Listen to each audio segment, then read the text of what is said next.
Imagine. Imagine I started that. Psych, I am starting an episode like that. What's up? My name is Isaiah, also known as IV, and you just entered into episode 88 of CUZZO-OP. I'm one of the hosts here, and I am joined by my brother, my cousin, and my co-host, Willie, also known as Arrow. And if you couldn't tell by my laughter and the title of this episode, you've just joined the conversation for Joker 2 and Joker, what is it? Folie à Deux? Folie à Deux, yeah, Folie à Deux, right.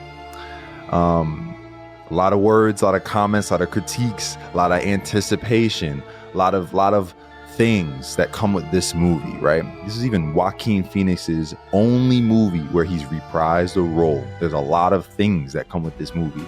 So we were like, we got to talk about it. We got to talk about this only right. We don't actually have a Joker episode, which is what's crazy. I don't know how we don't have one.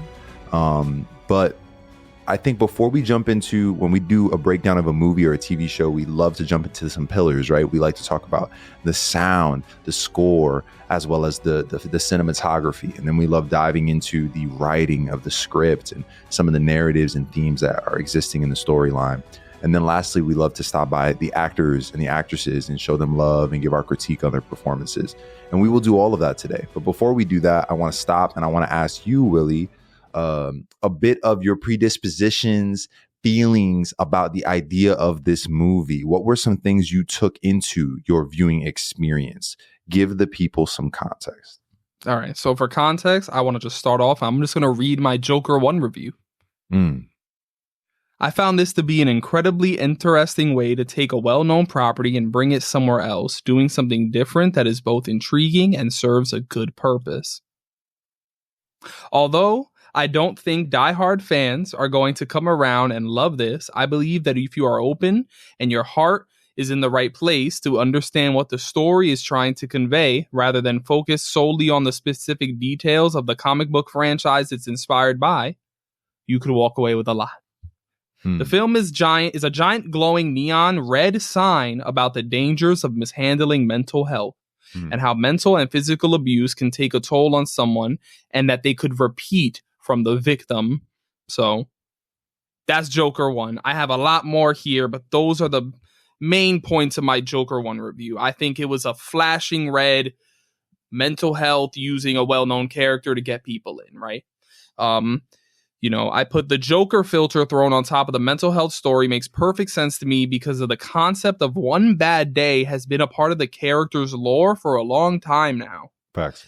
Although the movie calls him the Joker, it doesn't necessarily mean that he is the Joker who will one day face Batman. In fact, with a little Bruce Wayne running around in this movie, he couldn't be the Joker who goes up against Batman. However, he could be the Joker who inspires a Joker down the line, which is what I felt was hinted in this movie. That's the second half of my Joker 1 review that I saw in 2019. And so thematically, I thought it was fantastic. Acting-wise, I thought Joker 1 was fantastic.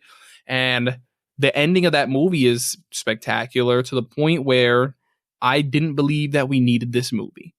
And so when you ask what predispositions I had and how I kind of entered the scene surrounding this, it was, why?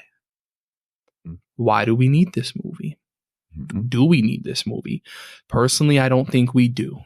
And then the first trailer dropped, and it's a fantastic trailer. And I said to myself, okay, there's an idea.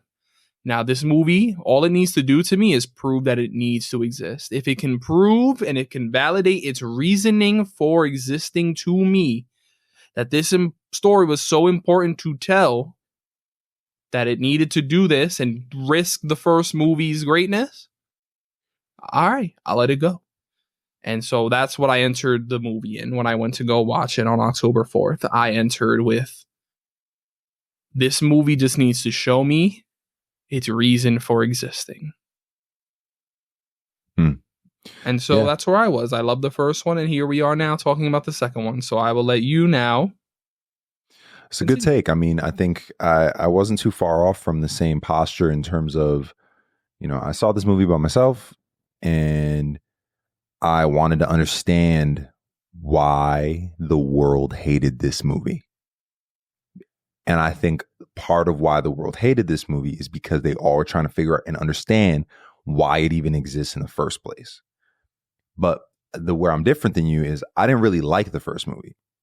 Now, did I like the first movie as a movie, like as a lover of cinema? Yeah, it's a great movie. It's a great one. But people were acting like this was the greatest thing since like sliced bread, and I've never been one of those people who was like, you know, like this. You want to talk about mental health? I can list you like 5 movies that do a better job and that get the same kind of messaging and understanding of brokenness and how brokenness begets brokenness begets brokenness. So it's not like it's doing anything new, but what makes it new is it takes a character and uses the character of Joker to do this. And that's why I didn't like it, because it felt like a cheap way to do it.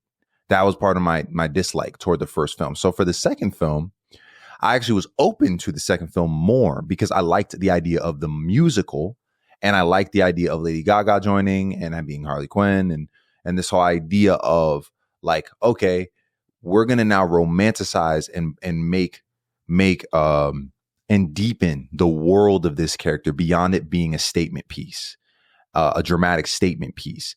And I think that's what I went in ready for. I went in solo dolo. No one else really wanted to go with me. I just watched it by myself. And listen, what you're gonna come to find out as we explore these pillars is I very much enjoyed this movie. Seeing people give it a 1 out of 10, 1 out of 5. I think you're smoking crack rock and you just want to hate because everyone's hating, which we all know people love doing in today's day and age. But I think like a fair shot, like I know we usually wait for reviews toward the tail end, but to be honest, like fair shot review for me on this one was like, it was about a 6.5, 7 out of 10. It wasn't a terrible movie in any way, shape, or form. Would I watch it again? Not to do anything other than study it. I would do it to study it, to learn from a scene or learn from a concept and the way it's done. I hope that it pops up places. That's what I walked out of the theater with. So what about you? Give them that before we knock out these pillars. Yeah. Give a soft review before we jump in. Soft review is 6 out of 10. Good movie that didn't justify its reason to exist for me. And Fair. So if I could do without it, I would. Word. But not the 1 out of 10. Not the 10 out of 10 either. No. But it's not a bad movie. But expectations, it may have left you feeling some type of way. And you know what? All right. But it is in my official Letterboxd list of trailers that I found to be better than the movie. It joined Love and Thunder there, baby. Ooh. Yeah, sure. But yeah, so I mean, yeah, that's where I'm at with it. I mean, for me, right? Like I watch this is gonna sound like a really weird tangent, but I watch a lot of battle rap. And one thing about battle rap is everyone knows how to make a punchline. Everyone knows how to make a setup and a punchline, setup, punchline. But what makes somebody special in the way that they go about making their verses or their rounds is the flair and the difference in its performance and punchlines that you don't see coming. And I think that the first Joker movie was a setup. And I think that this second movie was a punchline. And I think the joke's on us. And I think the way society has responded to this movie is exactly what was intended to do. It was intended to give a mirror opportunity for people to trash it, thrash it, hate it, not like it. And I've seen some takes saying that it almost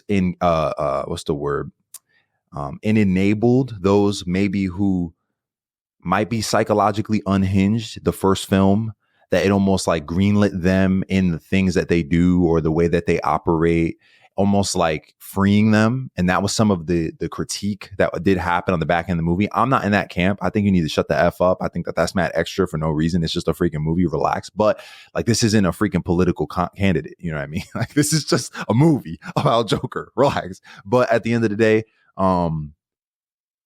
some are saying that the second movie was a sabotage of what they made because they had to respond to all of this negative backlash in that regard. And I think that's an interesting take as well, you know? Right. And so these are things that I'm considering and processing after seeing it and while going in at the same time. Yeah.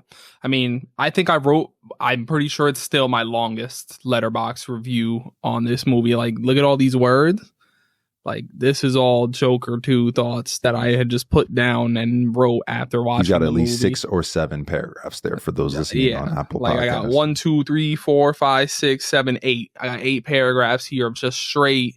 Crazy. Here's the acting, the plot, the reasons why they may have done this. And me as a therapist here in New York City, my own analysis of what the F is going on here and just everything. And so I'm excited for this conversation because for us to be on two kind of ish opposite sides of the first movie to find a similar spot, that's what it's about. So I'll let you lead. This is all you. All right, so let's dive into the sound, right? This is a musical. So therefore, there's music.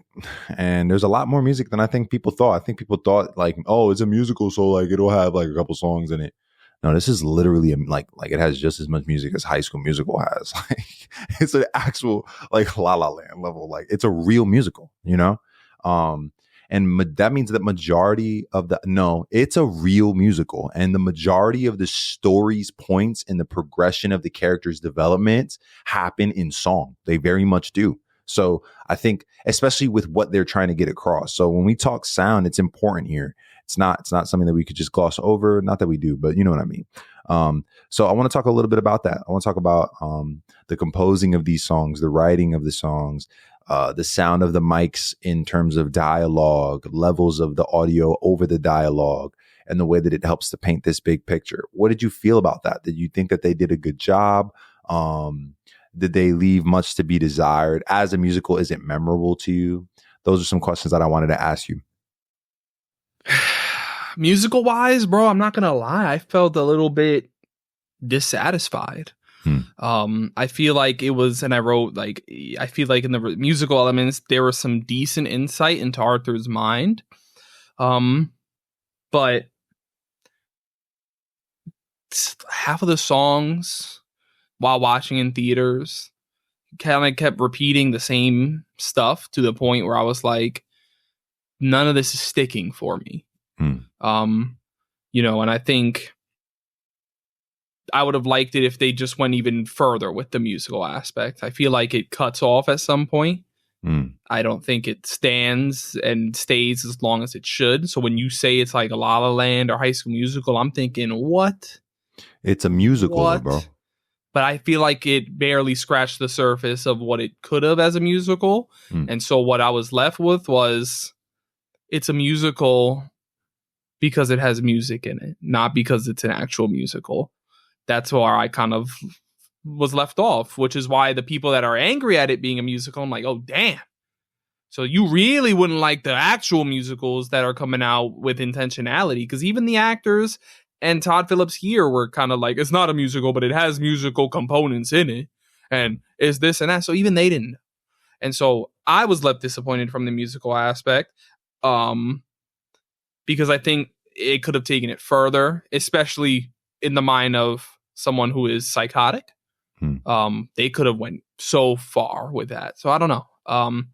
You just saying High School Musical, I'm like, what? Like, no. At times, it almost just felt like they added musical when it was musical stuff because they didn't know how to authentically take it to the next actual scene they wanted to. So they put the music in there, and that's it. Because about the third or fourth song that was mentioning about moving the mountains and climbing the mountains from Lady Gaga, I was like, so you're just doing the same shit over and over again to get me to your next scene. And so I was disappointed in that aspect. Sound wise, other areas that I thought were really well. I mean, there are times where you get caught from a shock or just the things that you hear rather than what you see on the screen. I enjoyed those moments. In a typical sound format, I thought this was done well. I agree in terms of the sound. Yeah, I think the mics are great. I think, they use the sound to tell the story a lot. Even the sound of him in the back of the car going back and forth between the jail, and you just hear everybody outside. There's just certain dynamics that they use to tell what's going on inside of his mind and outside of his mind as well. They use sound very well in that regard. Even little whispers, little things that he may believe, lies that he may consider, those things fly by in your ear and you may not notice them your first time. But I watched this twice, and I think watching it twice did help me to understand that a little bit more. And the second time around, I also realized something, and it's that I don't necessarily feel like the one thing that they could have done better is, I don't know, maybe there could have been some level of captions, or I don't know, some movies when it comes to a musical, they want you to catch every word of what the song is saying. I look forward to watching this back on with captions, like I said, to study it, because I think that these songs are actually really well written when you go and you look at the lyrics. I'm somebody who's a writer. I write music. I do songwriting. I rap. So I went and I looked, and even that first song after he sees Harvey Dent talking about him as Joker, the whole "for once in my life, I have someone who needs me, someone I've needed so long." These lyrics aren't his lyrics alone, but also those who are mentally crazy find the idea of Joker to be someone who sees him, and this ends up being the connection to him and Harley. And there's so much depth in the lyrics. I wish they were conveyed better. I felt like if they did get conveyed better, then the meaning behind a lot of the movie would have also been conveyed better, which is part of why I think so many people poorly reviewed it. So, purpose-wise, why does this movie exist? A lot of it is actually caught up in these songs. And I think if you didn't do a good job of taking a musical, which I still think it is, and making it a musical that pops in its musical nature, then of course the movie's not going to be as great as it can be. But maybe Todd Phillips has no business doing a musical. That could just be the straight up facts. You know what I mean? Not everybody can be, I forgot the name of the guy who made High School Musical. Dang, I forgot his name. I'm getting old. That's not good. Anyways, that's what I have to say about the sound. The music itself, I enjoyed every song though. I loved every song. I love the emotion of drawn out notes. I love Lady Gaga singing. I wish that she did more. I do. But at the same time, I do understand why she couldn't do more, because Joker is the focus of this movie. He was the focus of the last movie, and he's the focus now. The idea of Joker is supposed to be the focus of the movie. So I like her floating around. I like her as a peripheral character. I didn't want to see more of her on screen, me personally. So when people were like, she was underused, she wasn't used well, I just don't agree with that. Me personally, what did you want from her? What would you have gotten from her character that would have been better? Give me an idea. I want to know. Let me hop in here and say, do you want me to talk about this now, or you want me to wait till Lady Gaga's actress time for our pillar? I think at the end of the day, the two main actors are going to come up over and over again. So I give you free reign on Lady Gaga and Joaquin. I absolutely believe she was underutilized, especially in the second half of the film. We have seen now that there have been many trailer shots with her cut out of it, as well as a whole final act song from her on those steps where she's doing a whole thing and the cops come and surround, and it points the question, they passed right by her, was she even real? And another reason why I'm gonna tell you that I disagree with your point about this is a film about the Joker and she doesn't need to be around like that, is because the second tagline of this movie is Folie, Deux, which definition is delusion or mental illness shared by two people in close association. So with that tagline, you're putting her up there with him. And so when she falls off in the second half, straight up, I'm talking like nose dives off the cliff. You rarely see her after that second half. I felt it. And I did feel like she was wasted, because you got Lady Gaga in the room. Like, you brought her on board for purpose. And now we're seeing you've cut from the trailer alone 3 different scenes from her, especially a grand finale that maybe would have made some people feel better or question. I think she was absolutely wasted. 100%. 100. I respect your opinion, but in light of what I think Todd Phillips was trying to do, if she had been more present, this would have been a simpler movie. And I don't know how much the simplicity of the movie would have been helpful to its reception, especially with the size of the first movie and what it was that they were trying to do there. That's not a simple movie. That's a complex movie. If this was just a simple love story of 2 crazy people and truly a folie à deux, then that would just be all it is. But that's not what it is. I think the folie à deux, we as the viewer are the other person in the shared madness. I could see that. 100%. I don't think that Lady Gaga, I think, so when people were like, oh, is she real? I think he left room for that to exist. And maybe it was a mid-game decision. Maybe as he was in the production process, he made the decision like, whoa, less might be more here.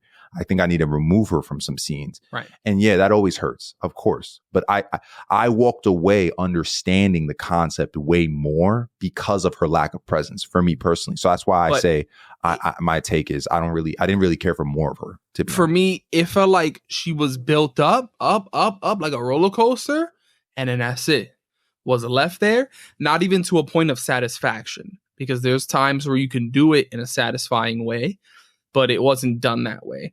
I saw someone compare her to Leonardo DiCaprio's wife from Inception, and you're bugging. No, perhaps that movie. You wilding. That what? That's my favorite movie. Anybody trying to compare it to Maul, you're bugging. Stop. You ain't even hear what I had to say. First off, matter. As soon as you compare Inception to Joker, she was ass in Inception because she's ass in most of the things that she's in. But overall, they were trying to compare her and state that idea of is she there, is she not, and the question and the twists in mind that she's doing in the main character's head, they were trying to say like it was done better there, which is true. It was done better in Inception, but here it was left unsatisfying. Yes. You know, so they had a great actress portray a character that I found incredibly interesting up until that halfway point. And then I never felt like I got that payoff. And it seems from behind the scenes, I'm watching Lady Gaga do a dance number up those steps that they talk at the end of the movie. That was not there. So what was cut, and would that have changed anything? So I say she was wasted. And since we already agreed that we're going to be talking about both of these people equally, Joaquin was great. Yeah. We'll keep talking this. Let's move on to the next thing, and then we'll come back because this is going to keep coming up. Let's talk cinematography. Let's talk shots. I thought this movie was beautiful. I mean, I think great shot. The trailer, part of the reason why the trailer slapped is because they just had really great shots, and the director of photography did his thing. The writer set up scenes that were really great. You know, that iconic scene of her talking to him through the jail window and putting the makeup, the lipstick, and him smiling, and whoever came up with that shot deserving all of the production budget into their pocket. I agree. Like they did a really good job with the way it looks. Everything just looks really great. The darker tones with the brighter red pop, kind of high contrast shots and focuses, even down to the wardrobes of the characters in different scenes. Even in the jail, Arkham, it has that jail grittiness to it that makes it feel cold and sterile. They did a good job at shooting and editing to make you feel all these things. The moment when I knew I was in for a show was that first scene when he's walking after he's leaving his cell in the morning, and they put the umbrellas up for the rain, and it's colorful. Like I said, oh yeah, we're going to be in for an abstract journey here. And I think that abstract shot is exactly the shot that helped me realize how abstract the writing might be, the singing might be. Immediately when I saw that shot, I said, okay, let me take my crazy cap, put it on real quick. I'm gonna have to get a little loop while I watch this one type deal. So I love that they had cinematography that spoke that language. That's how I felt. There's one shot in this movie that stood out to me. And I'm trying to remember now the circumstances around the shot, but it was, I believe, after a dance number where it's going into him in the darkness. And he looks, and I believe he took out his gun and shot himself, but his sinister look on his face, I was like, oh yeah, they killed that right there. That was beautiful. That was fantastic. Movie looked great, man. The movie looked great. However, you know, the first movie, it was widely known that joint was in New York City, bro. Widely. Right. It was even more New York City here. I'm watching them come out of the tunnel from you know, Brooklyn down by where I used to go to school. I'm literally looking at those streets, which pissed me off because it started to not make sense, and that's just me being anal about the city and the way it's structured. But it's like at one point they were coming from uptown driving towards downtown, which would never ever make them drive out from under the tunnel, because those are on two opposite sides of the island, and City Hall is next to the tunnel. City Hall is over down Fulton, near Fulton Street over here in New York City. So why would they be coming from uptown, a little bit past the George W. Bridge, and then coming out of the Battery Tunnel? That didn't make sense to me. It upset me a little bit. And then, you know, they were calling it Gotham for half the film, but then I'm pretty sure they said the city or like New York versus Arthur Fleck at one point. So I'm being silly, I know, but last week we had the conversation about how Gotham is a character in a Batman movie. Right. And this is New York City, baby. But at least it's at least an Elseworld out there, not a Batman story movie that's done well, versus trying to convince me Chicago is Gotham. Like, it's literally nothing else but Chicago. But that's what I wanted to say. And I think while we talk sound and visuals, I think it's important to talk about the opening of this movie and how awesome and cool it was to introduce that Joker and Arthur is it a shadow concept through the cartoon. I thought it was a really dope way to open it, kind of Looney Tunes type thing. You also kind of recap some things from the first film as so well. I like the opening of the movie. And you know what? I'm going to bring up a GOAT in the gaming industry. Not even that I like any of his games. But Hideo Kojima, you know Hideo Kojima, he is a Twitter user, and he watches movies. And when he posts, I don't know if you follow Hideo Kojima at all, but no. When he watches a movie, you'll know when he liked the movie based on what he says in his tweet. Because he'll never say that a movie is bad. He will say, I watched this movie with a picture of the poster, and that's it. And that's how you know he didn't like it. I watched blank. When he actually writes his thoughts, he enjoyed it. And he wrote Joker 2. The opening was spectacular and this and that and that. So he liked Joker 2. So Hideo Kojima stamped this one. But it's just so funny to just watch when, like, let's just randomly say, I watched Venom 3 post. You know he ain't like that mess, but he will still post it. He won't talk bad about it, but stamped this movie. Hideo Kojima is teaming up with what's his name? Peel. To do something, and both of them are very abstract guys. They like taking abstract concepts and delivering them, and so I think the abstract nature of this film is something that I'm not surprised that he may have enjoyed. You know, that makes lots of sense to me. I just think when things get abstract in anything, it's always going to be some people who adopt it and some people who don't. And I think that the way that they use sound and video to get that abstract nature across in this film, I felt like it was a lot cleaner than it was in the first film, where I don't think the first film was as abstract. I think that the first film had a much more, it was still complex, but it was a little bit more narrative driven. And they obviously went to a wilder, weirder spot over here on this one. And I think they did that well. So navigating into the writing, into the script of this movie, I think that the script of this movie is the weakest part of this film. And it is the reason why, like I said earlier, when it comes to the script being included within the musical and the way that development of the character happens through songs and the way that the character is thinking and feeling, both of the characters, if we're going to say, I just think that if the writing of the script was better and it was better laid out, then yeah, people would be able to say that point you said earlier about Inception and Maul. I'm not saying it's going to ever be Inception level, but it's just they understood what was being presented with this ghost of a person. This wasn't as clear. And I don't know, man, I think I've watched some of Todd Phillips' interviews, and he talks about how he likes how it didn't come off clear. He talks about how he doesn't want to make things clear on this film, that he got the opportunity to make something that he may never be able to make ever again. And at the end of the day, he feels like he accomplished what he wanted to do in that regard. And so you got to respect a director who wants to make something that's confusing, man. I mean, if that's what you want to do, then bet, you know.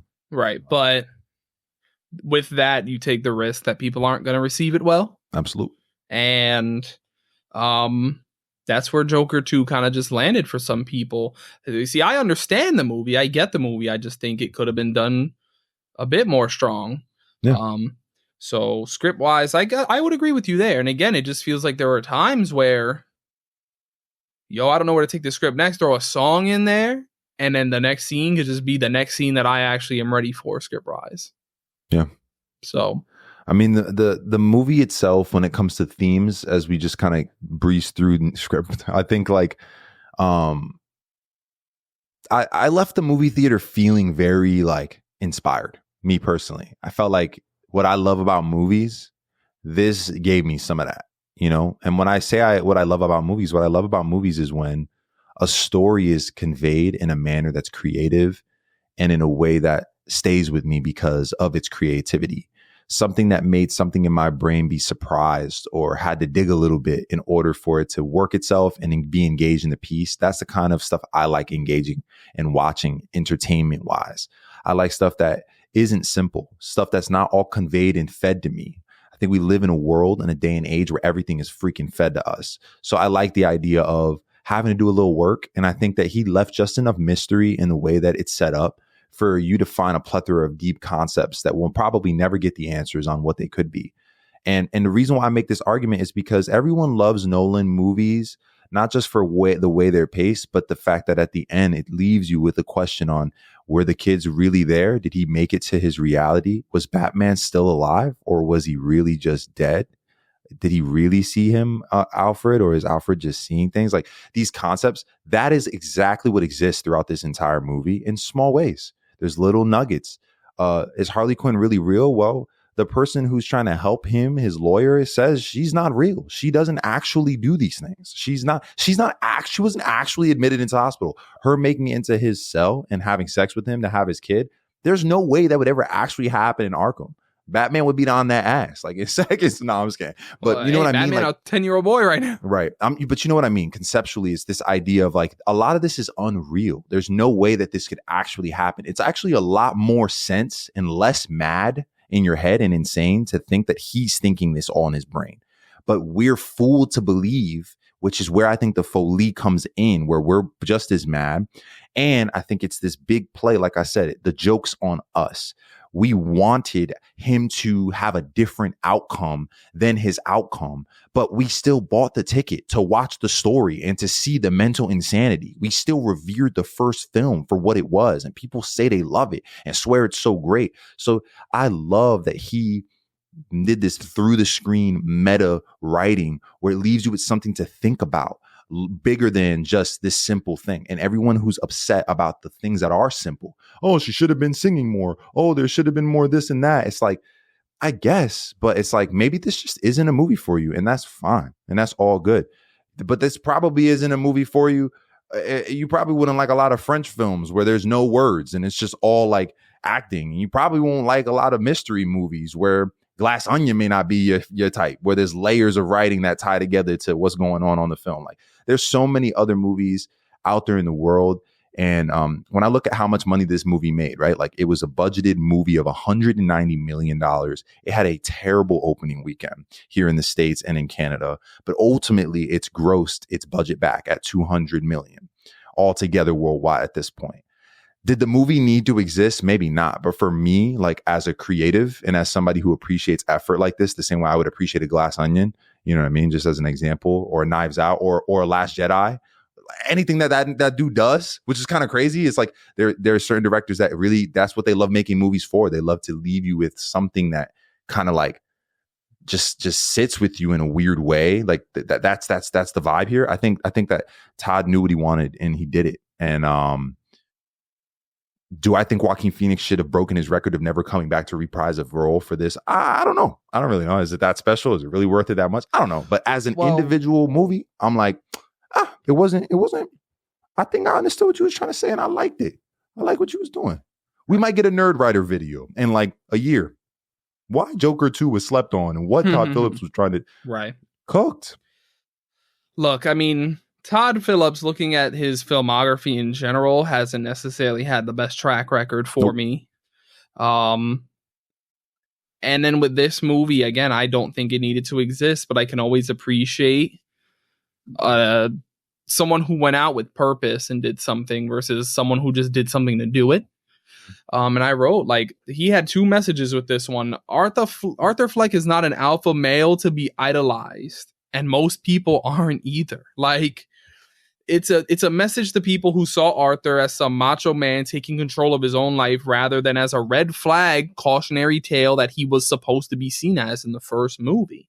It's dangerous that people embraced that back then, and now for many, many reasons, it's elevated. People are finding comfortability in becoming that macho, ignoring the cautionary tale. Yes. And it's scary. And then two, mental health is a serious topic.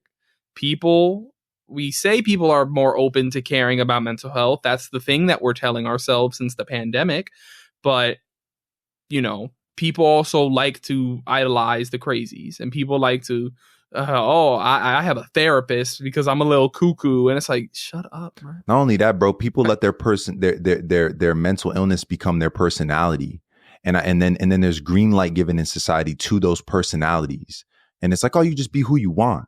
Listen, if there's weeds in the garden of your soul, then those weeds are going to spread to other people's lives. So when you see the little guy that comes up at the end of the movie and Arthur has to see his one friend talk about how much he hurt him, those points exist to talk about that, the external, what's her name? Zazie Beetz, her coming back. That's her name, right? Zazie Beetz.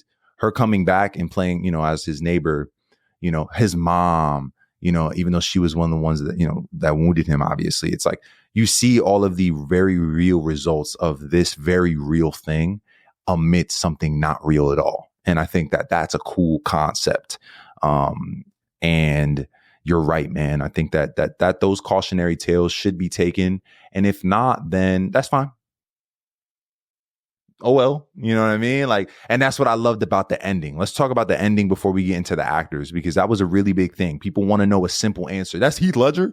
I hated that question on the internet. That just proves the idiocy. Y'all got TikTok rot, bro. I'm telling you. You're an idiot. Dude's got TikTok brain rot, bro. I'm telling you, bro. Idiots. TikTok They're brain stupid rot. for that one. If you even think that that's Heath Ledger, you're an idiot. But think about how brilliant that is. Like the whole concept of it being a joke on you, and then he takes one idea that would be a joke on you and puts it in front of you, and you fall for it as a viewer. That's exactly what he's trying to get you to understand throughout the whole movie in one succinct moment that was scattered through with this guy's watching him throughout the whole film. And then at the end, boom, this comes. And people, oh, it's Heath Ledger. Oh my gosh, this is the same universe. I'm like, no, you dumbass. You're a dumbass. Like, no, bro, this is an idea. It's always been an idea. It's always been about this idea.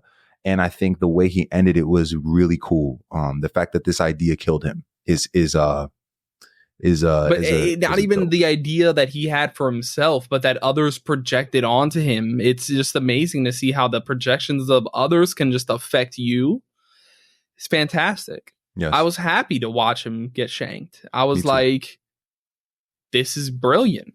Yeah. And then people want to act like it's ass because they don't want this tied to Heath Ledger. Bro, it's not. Bro, that the Glassberg or something smile, I forgot what it's called, but this was a condition way before Heath Ledger ever did it.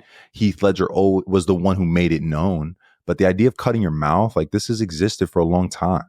So I don't know, idiocy, man. People don't stay educated, and that's just be how it is. But but I mean, I love that ending. I think that was cool. It's also like overblown, bro. Like I thought it was rushed. Like from the point those last 20 minutes, even the last second half, I just thought it was rushed. Very rushed. But I thought it was incredibly overblown. The criticism is stupid. And again, this is something that I had thought when I watched Joker 1, the concept that he might not even be the real Joker, because what do we see in that movie? Someone get inspired to go kill the Waynes. He's an inspiration. He's the spark that's lighting the flame. Y'all are stupid. People came into this movie wanting the crown prince of crime running around with his baby girl Harley Quinn, destroying Gotham and blowing up bridges and shit. And it's like, you could watch the first movie and think that that's what you're getting for the second one. You were not paying attention to the first movie if you thought that's what we were getting here. Yeah. I don't know, bro. I think one thing, I talked to a buddy of mine. I won't even name him because I felt like his take was so bad. I'm not even going to name him. But he said something like, there's some things about certain characters that cardinal sins that if you try to change these things about them, you're already off to the wrong foot, is what they had said. And I asked if they enjoyed it.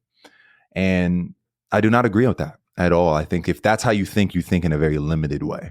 I think this movie was knocking on something that people have to think outside the box to understand and appreciate.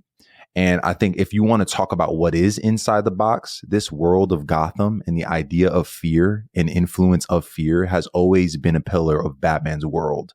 And I think that that's very much present in these first two movies. It's almost like the emotion and the feeling of the insanity of this city. It was something that Todd Phillips beautifully played in both films. I think he kind of plucked that string in a way that made you bling, Like, you're like, oh, snap. Like, dudes are insane. You know what I mean? And people want to be insane. Oh, wow. People are looking for a reason to be insane out here. Like, there's chaos in this. Like, so then I'm not saying that this is the same realm, but it makes sense for a Ra's al Ghul to capitalize that in the city of Gotham. It makes sense for Batman to be terrified as a boy and then rise above his fear to help and fight against said fear in his space. So like this idea of fear very much exists throughout the entirety of these movies. Arthur's afraid of himself and what he comes from. He's afraid of not meaning anything to people. He always was in the first film. He wants to make a name for himself. He wants to make something of himself. He's afraid he's just a joke to people, the butt of jokes. So I just really have a lot of respect for Todd Phillips, not always as a director, but in this particular film, for us being afraid that this movie wouldn't rise to what it should be because the first was this and that still being a joke he played on us. I just thought that was a really Joker move. Right. Maybe the real Joker is Todd Phillips. Hey, you know what I mean? Maybe, bro. Listen, I said the point of these films is the point at the cycle of violence and how it can continue and inspire more unless it was left unchecked.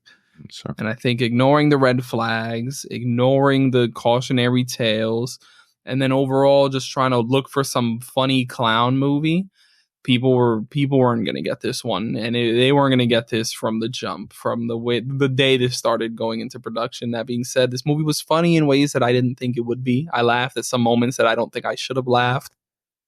And yeah, that's all I really have to say. I mean, would I watch it again if it were on? Sure. I mean, I was never one to go and put the first one on crazy either like that. It's just one of those movies where you watch it, you get it.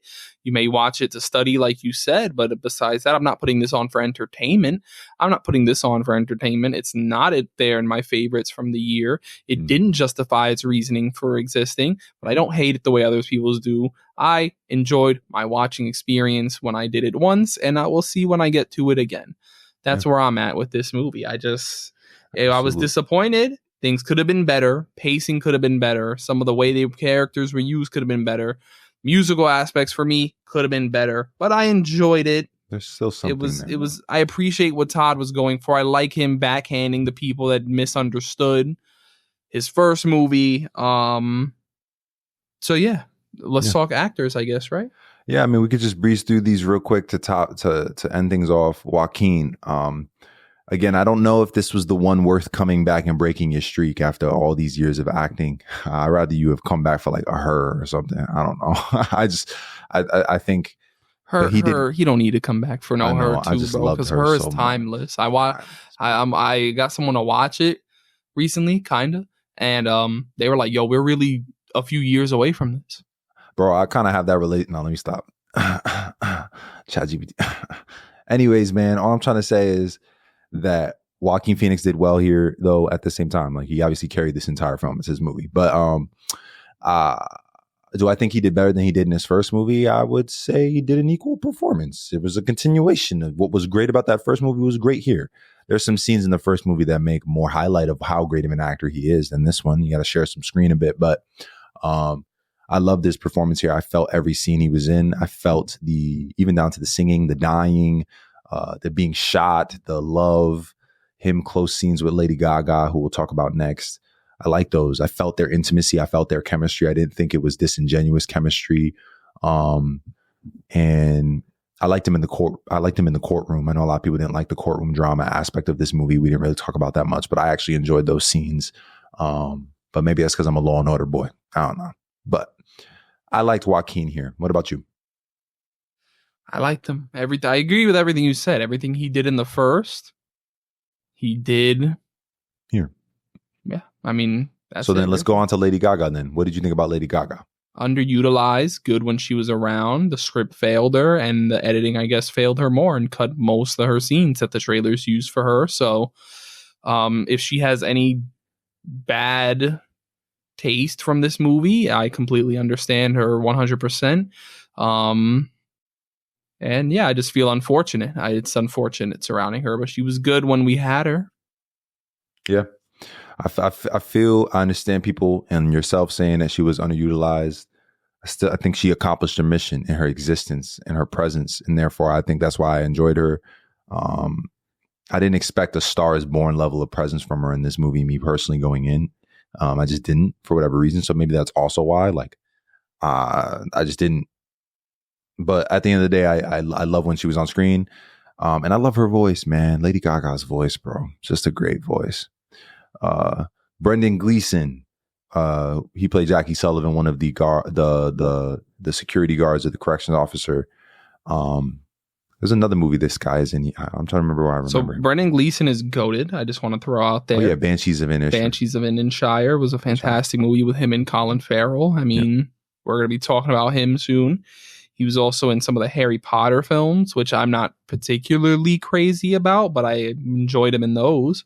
There's another movie that he's in that I saw him in that I know bro, him from. There could be tons. Gangsters in New York. Edge of Tomorrow. He's the general. Okay. Yes. Okay, there you go.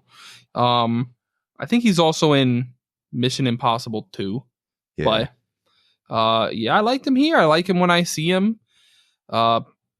And he plays a good asshole, and he was an asshole in this, and he played it well. So, I mean, I enjoyed seeing him in his role. And another point that's not real. You're not gonna let this guy just go talk. If you're a corrections officer, you're not gonna go sing at a music class. Bro, you're not gonna let him go stand in the hallway. He's a Gotham's correction officer, bro. He's a Gotham. But no, bro. There's no Harley way. Quinzel was Joker's psychiatrist before turning to a life of crime, bro. No way, bro. I think you're severely not giving credit to how corrupt even just prison systems are in general, bro. When she woke him up in that solitary confinement cell, I said, "Oh, it's not real. This whole thing is not real. Man, everything is fake." That scene was awkward as hell, by the way. Very awkward scene. I agree. All right, who's next? Catherine Keener as the lawyer. She did cool. You know what I mean? Okay. She was the lawyer. Zazie Beetz came back. I mean, that's it. Cool. The rest of these are small. You know, you got Lee Gill as Gary Puddles. You got he was great. I wanted to talk about him. You know, Lee Gill. He was fantastic. I mean, he's the moment where Arthur switches and realizes who he is. You know, Harry Lautley was fantastic as Harvey in the only sense that I really liked his voice. I need to go find something else with him. He had a good voice, and I was joking the entire time, bro. I was like, yo, they're going to bomb the courthouse because bro's going to become Two-Face. And I was joking with Austin. So when the bomb goes off, we looked at each other like, we were joking, bro. And I mean, I don't know if he was burned or not. I don't think he was. You know, they're playing into that same thing with the cut at the end, the Glasgow smile. Mm-hmm. Right. So that was fun. But the judge did well. I love listen, man. There's not like any performance in particular where I'm like, I didn't like any of these guys. I think they all played their roles well. Again, the weak point of this movie was its script. Right. But there's also no performance that stood out that I'll remember going into the next year. I agree. So, which is another reason why maybe it doesn't need to exist, like you said. Solid 6. It's a solid 6 movie. Yeah, man. I think. I hope we don't get a Joker 3. I'm just kidding. No, I think at the end of the day, when you take a known IP and you do something like this, it always is going to come with a level of risk. And if you got out unscathed the first time, then maybe it wasn't worth it for you to come back and try to play your luck again. But at the same time, who knows? They might have tapped on him and said, you need to go back and make another one. That one made us so much, you know. And sometimes that pressure from the production side, we talk about it here at CUZZO-OP all the time. There could be so many different things that corrupt the creative process of a director, a writer, even an actor. And so all that to say, this has been Joker 2 here at CUZZO-OP. We've got a couple more episodes this year where we'll be talking about different movies, TV shows that have come out. We got to talk some Penguin. We need to talk through The Bear. We also have holidays coming up. So, you know, we like doing holiday themed things here. If you are looking for recaps of what's happened this year, also stay tuned. You know, we'll top the year off, the new year off with recapping what was great or maybe what we're looking forward as we cast vision for the next year. So that's all of what you can expect from us here at CUZZO-OP. Take this episode, share it with others. If there's anybody who really loved the movie or maybe just, you know, hated it so much, they'd love to hear some people's take on it. Slide this link over. But no, every time that you tap in with us here at CUZZO-OP, you're always going to find 3 things. And that's 2 cousins, 1 podcast, and endless entertainment. See you soon.